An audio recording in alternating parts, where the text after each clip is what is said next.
Bon dia, som l'equip Team La Vinya, som un equip local, al final som tots del poble i jo sóc l'Aleix Garriga. Jo sóc el Sergi. Jo l'Albert. I jo el Marc. Bueno, una miqueta la motivació, a part de ser locals, de presentar-nos a les 24 hores una cursa tan important, nacional, internacional.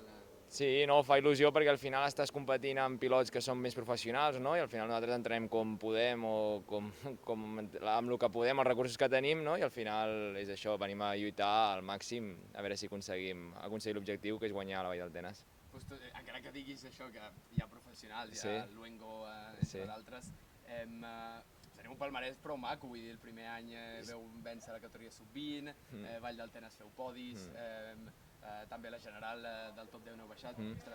No, la veritat és que estem agraïts, no? Perquè dels 7 anys, bueno, aquest serà el 7è any que correm, són 6 anys que estem participant i no hem tingut mai cap problema així greu i res, esperem que la sort ens acompanyi aquest any un altre cop i que puguem estar això en el top 10 de la general i amb una bona posició a la Vall del Tenes. Moltes gràcies.